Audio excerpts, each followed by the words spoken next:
Congratulations, Richmond, celebrating 225 years this year. Hey everybody, it's Dave from Richmond Tourism, and I've been a little busy doing History with Dave, and I'm needing a little bit of help. I have a new assistant, Olivia. Hello everybody, we're going to look back at some history over the last 225 years to celebrate Richmond's birthday. This 225th birthday look back in time is brought to you by Richmond, Kentucky Tourism, the Madison County Historical Society, and the Richmond Register.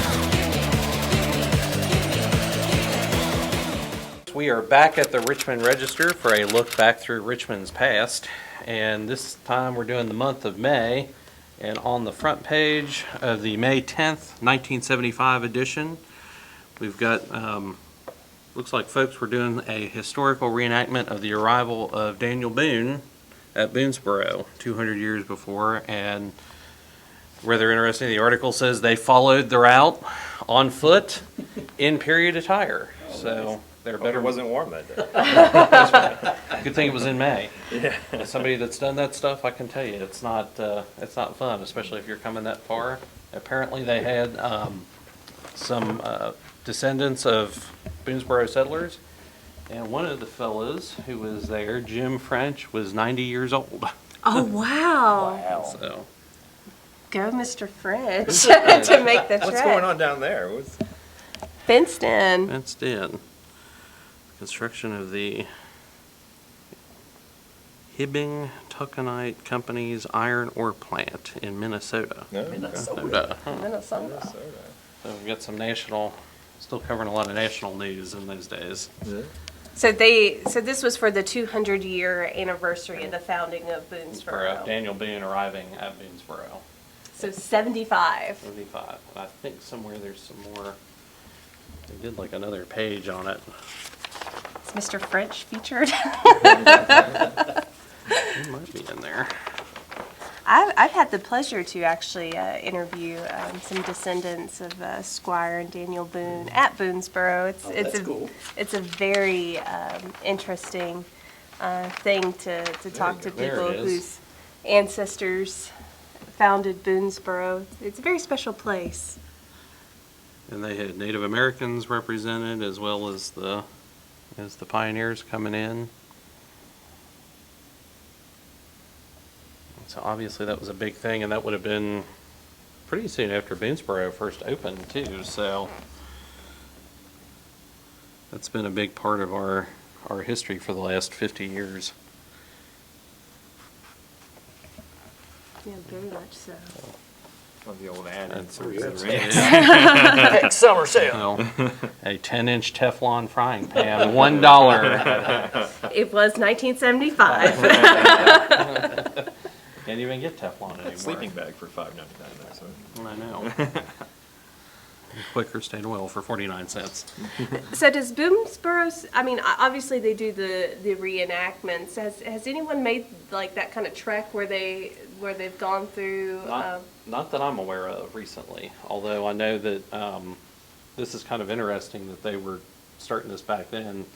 There's been some of the property that covers Boone's Trace has been purchased, and there's a group that's trying to establish that as like an actual trail.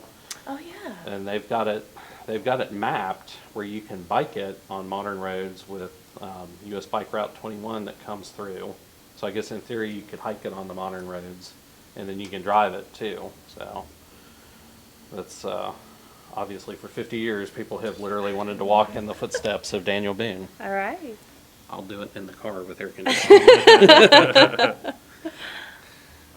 That was a big day. Yeah.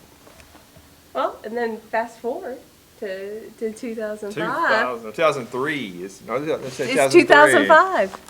That's a 2003. Sorry. You need some glasses? I do. Well, I was thinking 1975. This was actually shortly after I joined the Register staff in 2003.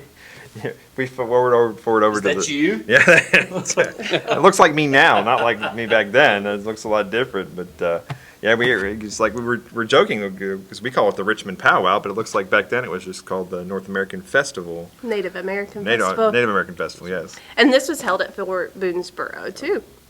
See a theme developing here. Yeah. Of course, we've had the skate park debate going on here for years and years. This was 20 years ago. People were trying to get a skate park going back then as well. And there will be one. Yes, in the new Armory Park, hopefully when that opens within the next year or so, we'll finally have a skate park. Yeah, so from 2003 to 2023, 20 years, we did it. Thank you for joining us for this look back at Richmond's past here at the Richmond Register. I want to thank the Register staff for letting Olivia and I come down and take a peek back, and we hope you'll tune in next time. Ricky, Nathan, thank you. Do you have anything that you'd like to tell our good folks out there? If you enjoyed this and you enjoy history, our reading room is open to the public. Anytime that you want to come in and do some research for yourselves, our archives are available to the public. We want you guys to come in, just if you want to browse or just look through, or if you have a copy of a long lost article that you need to have another copy for, come on in. Anytime that our business hours are open, you're welcome to come in and take a look at these archives. Yeah, 9 to 5, Monday through Friday. Give us a buzz before you come, and we'll let you in. And unfortunately, the archives are not complete, but we do have a lot of stuff dating back to even to the 40s and the 50s. So come on in and check it out. Join us next week. This 225th birthday look back in time is brought to you by Richmond, Kentucky Tourism, the Madison County Historical Society, and the Richmond Register.